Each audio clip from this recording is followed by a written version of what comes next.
Welcome to SAM Conversations. Today is a very special topic. It is about this legendary and at one level tragic filmmaker, Ritwik Gatak. Gatak's birth centenary is on November 4th this year, 2025.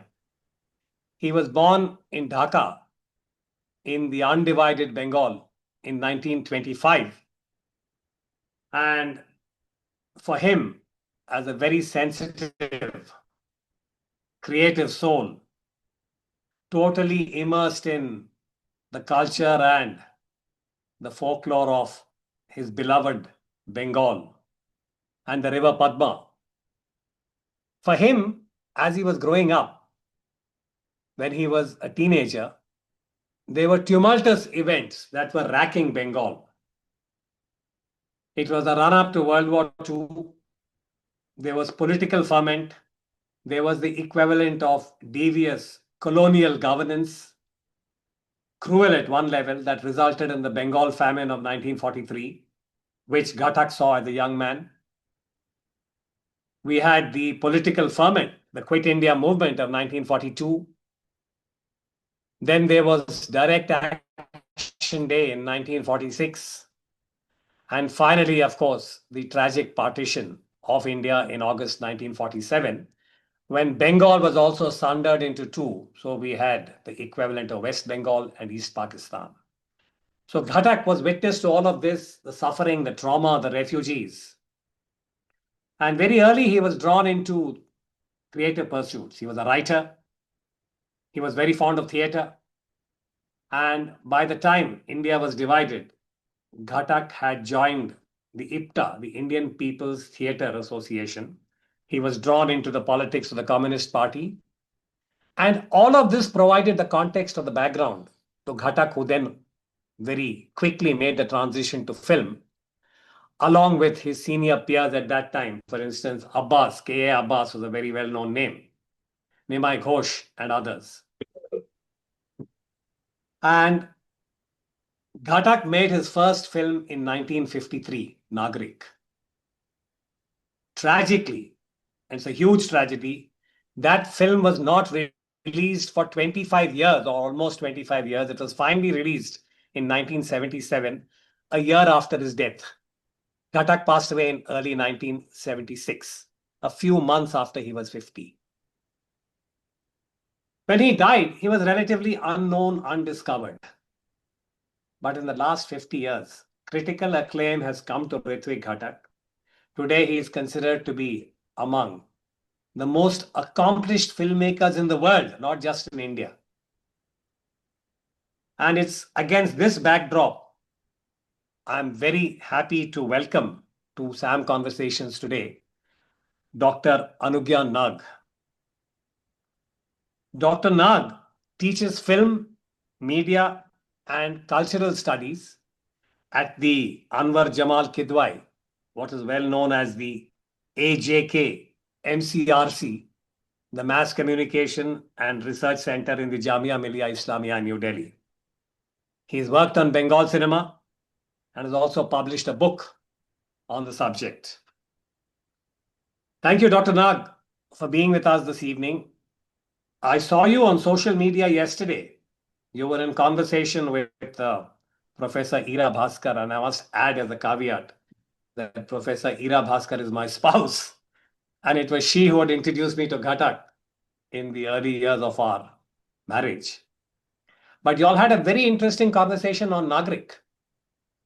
So Yes, perhaps we you did. could talk to us about Nagrik and, the relevance of Ghatak in 2025 more so. You are both a scholar and a teacher. So once again, welcome, Dr. Nag, and all yours. Thank you. Thank you so much, Uday sir, for inviting me to South Asia Monitor. And it's my first time where I'm getting this opportunity to interact with the people who subscribe to South Asia Monitor. And I hope it will reach out to more people. And Ghatak has been a very important filmmaker, but as you mentioned while you were introducing him, that he was discovered over the years perhaps not so much, not given his due recognition during his time. But over the years, Ghatak has acquired the status of a cult filmmaker. And not just a filmmaker, but also an important intellectual figure who occupies the kind of sky, the intellectual, artistic, creative sky of Bengal, if not the world. And of course, as we have seen now with everything that is available to the public, that there is increasing attention towards Ghatak's films, from whether it's from directors from Hollywood, critics from Europe, even very noted film festivals and film institutes and different organizations have shown tremendous interest in Ghatak's cinema. And yesterday, I had a very, very illuminating conversation with Professor Bhaskar, Ira Bhaskar, who has written a book also introducing Nagarik.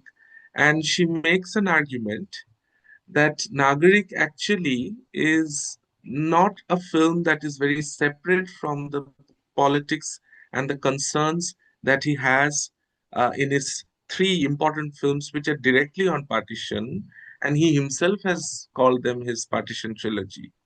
So Professor Bhaskar makes a case for Nagarik that that film too is actually very much about the aftermath of the partition, but also the aftermath of the Bengal famine, as well as the effects of Second World War. So within a short span of 5 to 7 years, Bengal actually witnesses catastrophic events, which changes its social, political, economic, and cultural fabric. And the city of Calcutta, therefore, becomes a very important site, which is, not prepared to see so many changes happening at the same time. And it doesn't know how to deal with these new changes that it witnesses. And this particular struggle is something that deeply, deeply disturbs Ghatak. And we see those concerns there in Nagarik as well. And very poignantly, he addresses them at a very young age. The Yeah, most yeah. When he made fascinating it, thing he was is that all of 28 years. He he was was just 27, 28. 27, Yeah. 28. Yeah. But And let me stop you absolutely here, with Anugyan, zero very budget. briefly, if I may. If I could just Yeah. interrupt you just for a pause for a minute, and Yes. please hold that thought. Sure. Two things. Sure. I want to show this book to our viewers. This is Nagrik, and it's Yes. a slim book. And the reason I am showing this is for those who may be interested. It's an important contribution, not so much because it's been edited by Ira, but this book has been translated by the late Professor Rani Ray. Yes. Rani Ray is someone we've all sort of known, respected, admired her, and she was deeply into, Ghatak and his work, and she herself was very, uh, shall we say, immersed in Bengali language, and she was able to translate it into English, and this book has now been edited, annotated, and introduced by Ira. For this is one for Ghatak scholars, and the other, if you'll permit me, very quickly, I also want to show this book. It's called Unmechanical. Ritwik Gatak in 50 fragments. It's been edited by Shaumya Dasgupta. It's a Mm-hmm. very, very, I would say, comprehensive book. Again, I'm only taking the liberty of showing it to our viewers and those who would be interested in Gatak, both here in India and may I add in Bangladesh also, and perhaps even in most of South Asia. He's well known. But go ahead. You were talking about Nagrik and the opening sequence. I hope we can show it as part of this conversation. But I think you're making a very important point about Calcutta and how he Yes. captures Calcutta both, in a very wide spectrum. Please go ahead, Anugyan. Yes. He does. Actually, as a young filmmaker, he, of course, captures the city in its kind of panoramic grandeur and majesticity.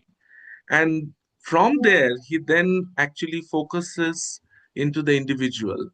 And then the individual becomes the microcosm of the larger macrocosm, which is also something that is an irony and a contrast, because the city is, of course, it's majestic, it's grand, it's modern, it has, people bustling with people, with life.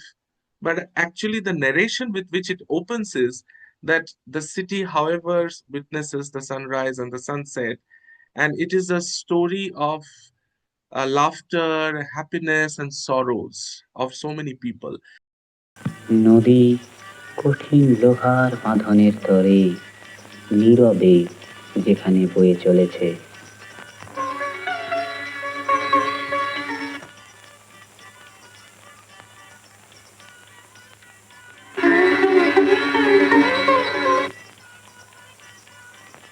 আর পাশেই চলেছে মানুষের জীবনের কান্না, হাসি, নাগরদোলা।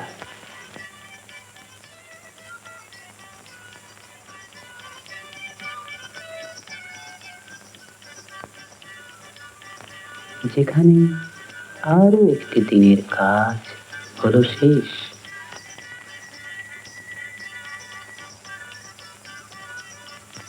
লাখো লাখো কর্মক্লান্ত জীবনে আরো একবার সূর্যি ডোবা।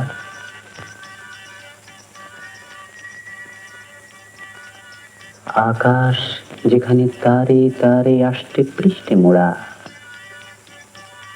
এই আকাশের তলায় তাকে দেখেছিলাম অযুত নিযুত নাগরিকের মাঝে এক। And then it goes slowly, it starts focusing on to the individual who is the protagonist of the film, Ramu. And perhaps he's also deliberately named Ramu because Ramu is such a common name. Yeah. And the characters are given this kind of very, typical names, which are extremely common in order to universalize these Yeah. characters. And also at one level, they are mythic. There is a mythic They're element mythic about Gatak. as well. Yes, absolutely. And that has also been a kind of a concern for Ghatak. It is a kind of a concern that he has addressed, but his addressing of the mythical is not to celebrate it, but actually to look at it very critically and to understand that myths are metaphors often used by people for celebration, but there are also actually a lot to understand that life is so far away from these myths. In reality, the myths actually don't translate in its most complex forms. They're kind of simplified. So that is also an issue that he continuously addresses in all his films. So his relationship with myths are very interesting, and it comes out quite well and quite powerfully as a very strong I critic want in to. Megadakatara. I'd like to pick this point up. I think again, this is a very, very, very complex and profound kind of observation about Ghatak and his films, which is, and here I'm distilling whatever little bit I have read on Ghatak over the years, and of course, Ira's own work on this subject has been quite seminal, which is Mm-hmm. that in his partition trilogy, particularly, which is Megadakatara, Shubhanarekha, and Komal Gandhar, the ability, I think, to take the archetype and the myth and to give it a certain form which is multi-layered. So, for Yes, instance, in Shobhana Rekha, you see the individual and the right. trials, the tribulations, and the suffering, and then it scales up to the equivalent of the region, Bengal, undivided, the river, all of that, and then it's actually, to my mind, hits a universal note. This whole It question of does. alienation, separation. And again, one of his most famous scenes is that airstrip, when Matt Bullocky and that child. Perhaps you would like to talk about that. I thought that was a very powerful scene from Ghatak. Extremely powerful, and it immediately is able to bring in so many things, metaphorically, symbolically, even the use of the song and the figure of Kali, the Kali, yeah, encounter of yeah, this little girl who's playing on this airstrip track, and it has all these cracks, and it's a dark kind of a yeah, yeah, track. On that, you have this very sharp kind of cracks all around, and this little girl is playing, and her encounter with the Bahurupia, yeah. the Bahrupia, yeah, mendicant, yeah, who is dressed as Kali. And then she's frightened, and you have this sudden entry of this yeah. elderly man who tries to console her and say that, why are you scared? He's only a Bahurupia. This mix of several ideas and several symbols together in a film like that, especially with the figure of a child, a little girl, is something that we have not, first of all, we have never Yeah. witnessed this in any other Absolutely, film. absolutely. and the ability to again layer the soundtrack. He's not just working with multiple kind of representations and symbols, but he's also working with multi-layered soundtracks, Absolutely. Yeah. which I think is that's another again, very yeah, fascinating. very, very important. I think that's another good point you're making, which is I think most critics, after Ghatak was quote unquote discovered, I think the Mm, beginning is in the late 70s, early 80s after he died. A French critic, if I remember right, his name was Charles Desson. I think he writes the yes, first piece, it locating does. Ghatak in the larger context both of Indian cinema and I would say world cinema. And he draws attention Right. to the kind of influences he had, in a way, harmonized Eisenstein, and Podvokin, and the Russians, and the French. And after that, you see that most professionals and those who are into film, like you and others, have noted that in 1953, Ghatak was using sound in a very innovative way. And I think, again, Was. perhaps it's Ira or someone else who talks about the orality Mm, Gatak's film. And again, I think this is best symbolized. I hope we can show these in the course of the conversation. Is Megadhakatara and the use of the whip. absolutely. Perhaps you can talk about that particular scene.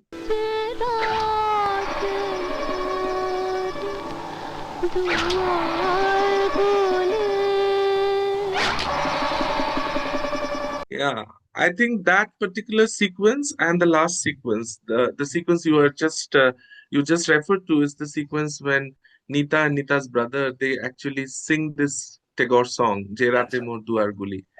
And at the end of the song, it's not just a regular ending of a song which a brother and sister are singing, but actually it is to make a point which is both a political point, a social point, but more so a very, very deeply psychological point.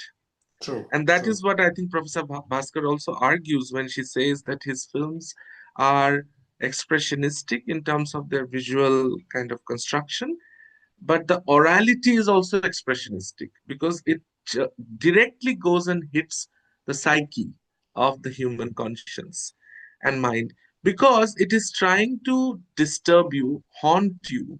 It's trying to actually make you feel restless and to, in fact, heighten your frustrations, the helplessness that we all True. encounter because of our circumstances and because of the failures of our social systems, our values and morals and ideals of middle class life. That is something that he wants to stir. He wants to constantly hit at that. Yeah, And the yeah. Not sound of just the stir, he whiplash, churns it very violently. it I churns mean, it that's, I think, is what I extremely would call it as. He powerfully, churns it very violently. very Please go violently. ahead. Yeah. Yeah, and this particular technique or method in the world of cinema is known as contrapuntal sound, Hmm. where there is no direct diegetic relationship with the sound and the visuals that we as audience or spectators are actually experiencing. There is no such, or even within the world of the film, this particular soundtrack doesn't have a direct relationship. So what Ghatak actually does is that he utilizes sound as an autonomous entity. It doesn't look at it as simply a complementary Yeah, technique it's or not an complement. adjunct, which is how it is No, normally it's used. not. Yeah, yeah. Normally in Hollywood, they would use it to match the action, but he doesn't do it like that. In almost all his films, the Yeah. soundtrack is always layered with many things which don't necessarily sync, so there isn't that kind of an harmony.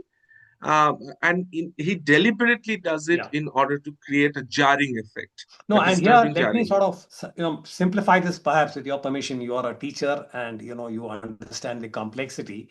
But for a lay person, I think perhaps it would be fair to say that in 1953, when Indian cinema was in its infancy in many ways, here Right. was Ritwik Ghatak, Mm, all of 27, 28 years old, doing something very innovative, which is one, he accords sound a certain autonomy, its own identity. What absolutely. you and the academic semantic you have spoken about orality. The other issue which I'd like you to talk about is that, again, professionals and critics have pointed out that in the early 50s, when Indian cinema was still, in its infancy, as I said, he was using the camera in a very innovative and dramatic way, the deep focus, which was very new. Yes. Would you like to sort of shed some light on that part? Yeah, so even the opening shot, as I was saying in the beginning, that if you look at how Nagarik opens, of course, he's very much influenced by the Russians. So deep focus is not something that he wants to stay with for very long. He also wants to abruptly his his visual shots. So he uses the panoramic shot. He does a lot of horizontal panning, the vertical pans, which is to move the camera horizontally in order to create a kind of landscape, a wide landscape, to show it in a kind of a extremely spacious, spread out kind of a space. And then what he does is he's able to immediately contrast it with a claustrophobic kind of a Correct. space. So you Absolutely. enter into these very tight alleys, very narrow alleys, which are not very well lit, they're dimly Yeah, lit. yeah. And even the texturing of the walls, which he wants to keep on in focus, which is the defocus technique, is that you'll always have the foreground, the midground, and the background. And he creates this kind of a depth to show that these are actually spaces which are cramped. There are too Yeah, many yeah. people living there. These are dilapidated buildings, decrepit. These are not the places which are, looked at Yeah, yeah, as absolutely. Yeah. representative of the big city. Now, all So his that, principal actors, whether it's Nagrik or Megadhaka, or you see the interior with the you see, protagonist, yes, with that dim lighting. And in a way, he is absolutely, using all the elements. He's using sound, yes, he's using light, he's using image, and the temporal part is the movement of the camera. And the fact that he's able to distill all of this is, as I said, extraordinary. Again, going back to the point about 1953, why I'm emphasizing 53, and I'm just changing, gears here, is that Ghatak's film remained, literally, it was canned. It was kept in deep, dark storage because I think he was not able to find the necessary funding to be able to release that film. And right, in a way, Bengali cinema and Indian cinema were overtaken by Satyajit Ray. yes, In 1955, you have Pother. right, And Ray is a great filmmaker in his own right, in his own way. He has his own standing. But what happens, and I'm just sharing this thought with you, I'm thinking aloud as we speak, that perhaps that trajectory from Pother onwards for Ghatak was one of what I would call as compounded failures for him personally. Meaning he mm, does not get the commercial success, the adulation as a filmmaker, all of which is in a way showered on Satyajit Ray, and of course his other contemporary is Mrinal Sen. So that yeah, is the contrast. And there is perhaps a popular and misleading kind of narrative that Ray and Ghatak had a lot of rivalry and things of that sort. One has read about it. But why I'm emphasizing this point is that recently, in the last week, in the run up to the centenary, Adur Gopalakrishnan, the yes, celebrated filmmaker from Kerala, Malayalam filmmaker, he had a very, I would say, thoughtful, ruminative article about Ghatak, who was the vice principal at the FTII, the Film and Television Institute in Pune. yes, And he talks about how Mani Kaul and Kumar Shahani, were considered to be the disciples. And he, Adur, was perhaps a little shy and, a little reserved. He did not know him as well. But what he imbibed from the teacher. So you are now a hmm. young teacher in 2025. So do you have any thoughts about Ghatak, the teacher, in the FTII? I'm sure he was an eccentric teacher, and as many people have accounted, and they have written and they've spoken, they've given interviews about their experiences of learning from Ghatak. He was also a theorist. Ghatak, during his time, not only made films, but he also wrote extensively Yeah, on cinema. extensively. Yeah, So he absolutely. was a very, very passionate, theoretician in that sense. And he had an academic bent of mind to look at cinema very seriously. and actually this kind of these stories about Ray and Ghatak having rivalry is not entirely true, because Ray himself publicly admired, Yeah. acknowledged, and appreciated the writings of Ghatak, Absolutely. and looked at him as a very serious filmmaker, an erudite filmmaker, an educated filmmaker who had a sensibility that was extremely global and cosmopolitan. So Absolutely. this coming from Ray is actually very surprising, because Ray during his time and very early on acknowledged the fact that Ghatak was a learned man. But somehow that didn't really help Ghatak gain that kind of visibility or popularity. And we also have to remember that a lot of Ghatak's films were not made with formal funding. Only his Yeah. later films, Yeah. very last two or three films, actually received proper funding. Rest Yeah. of them were all made with very, very little Very money, limited. That's the very tragedy of limited. Nagrek also, that he didn't. But here, I just want to again pause you on two issues to bust two myths about Ghatak, which I think in our conversation, I hope those who watch it and Ghatak, aficionados will be able to hoist this point. Number one, which you have pointed out, is very true.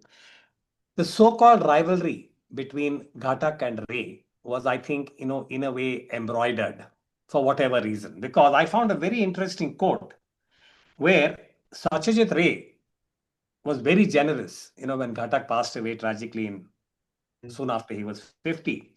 In one of his sort of interviews or in an article, he says about Ritwik Gatak and his cinema, and I'm reading this out. Satyajit Ray says in his admiration for Gatak, quote, as a creator of powerful images in an epic style, he Mm, was virtually unrivaled in Indian cinema, unquote.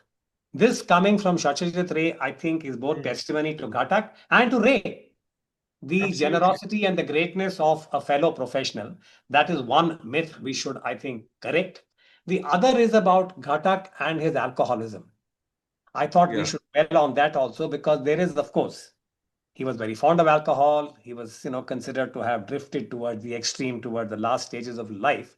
But there is a professional element, which again Adur has pointed out in his article, that Mm, when it came to his work as a teacher in Pune, mhm, he mm, took his responsibility very seriously.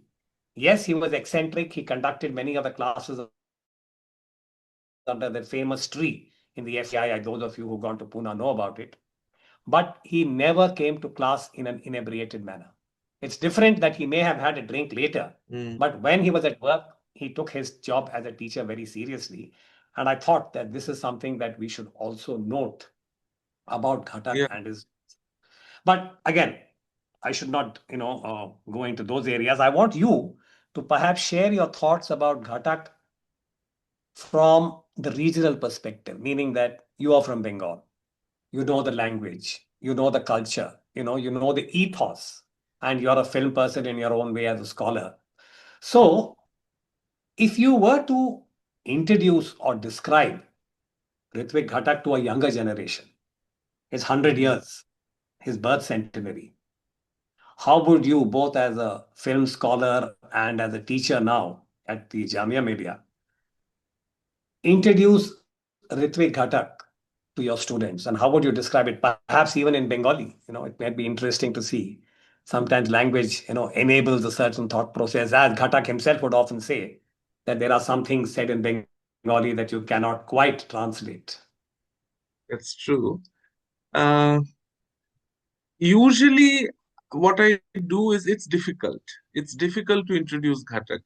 Ray is very well accepted because there is Yeah, already some amount of familiarity about Ray, or he's looked up to as this kind of, larger than life figure, as an auteur.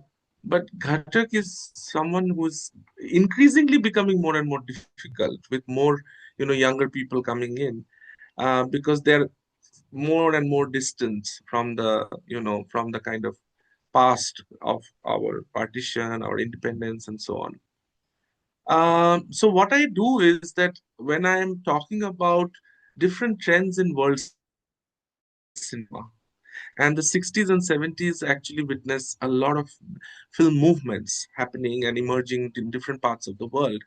So I actually introduced them first to Italian neorealism. I do Indian New Wave. I do, third cinema from Latin America. And then I introduce Ghatak as this maverick figure, but also as this kind of a Bidrohi figure. Bidrohi is the word Oh, that that's I would like to interesting. use for him, which means the closest translation of Bidrohi is rebel, someone who is Bidrohi in rebellious. Bengal is rebel. Oh, very Yes, interesting. Okay. yeah, because we have had a figure who's recognized formally as a Bidrohi Kobi. Bidrohi Kobi means the rebel poet, and that is the descriptive qualifying term used for Kazi Nazrul Islam, because he was so invested in this idea of secularism. He was interested in idea of rebelling against the British colonialism and also religious orthodoxy. So in a lot of his writings, which are also extremely lyrical, poetic, you see this flavor of rebelling against all kinds of fundamentalism, all kinds of conservatism, and all kinds of kind of oppression. So Kazi Nazrul Islam is known as the Bidrohi Kobi, the poet. But I feel if we have to use that word to describe a filmmaker, it's Ghatak. Ghatak actually really kind of epitomizes I the don't figure of speak the rebel Bengali, who but is. if I can use the word bhalo, I think that's a great point. The introduction of Bidrohi Yeah, to use one word for Ritwik Ghatak, and I think the comparison with Badrul Islam, the poet, sorry, Nazrul Nazrul Islam, Islam. is also Mm, very, I think, uh, something that needs to be explored because Bengal had produced so many rebels, both as far as the it illustrious did. men and women of Bengal are concerned. And we are looking at a 100-year span. So apart from Gurudev, you have so many people, I think, the whole ferment, that is so associated with Bengal and its creativity. But on that note, Dr. Nag, I want to thank you very much, for sharing your thoughts about Ritwik Ghatak and a very complex personality and, as you said, a very Yes. tragic personality. But I think the birth centenary is a very apt moment for a new generation to become more aware. I think there was a gem that had remained Mm, hidden for most of his life. And whatever recognition that you find comes only after he passed away. And we must again, I think, place on record the fact that there were a few film scholars and critics abroad who were able to, I think, access his films and see it. And I do recall that I think it was in 2010 or 11 in Paris. The Bibliothèque mm. had a retrospective, They and I did. was Yes. reading something about that. And again, you'll forgive me if I don't remember the name of the critic. But one of the introductions to Ghatak's work talks about the fact that he was a man in a very short span, from the age 28 to about maybe 48, 20 years. He makes just 8 films, 8 feature Mm, films. The first is yeah. Natrik that wasn't shown, and then from Ajantrik onwards, you have the other 7. And his last film is that suicidal film, Jukti, Yeah. where, again, what I've read is that he crashes into the camera because he's playing himself. And that is the Right. great, tragic grand finale. And the introduction says that though this unknown, forgotten filmmaker, Ritwik Ghatak, made only 8 films, each was a masterpiece. I mean, that's a rare tribute coming from a Western perspective. But I thought that this Absolutely. is the moment for all of us to salute the memory of Ritwik Ghatak. And I hope that in the course of this year, there will be greater awareness about his contribution to Indian cinema. Dr. Right. Nag, thank you very much for being part of this conversation. Thank you. Absolute pleasure.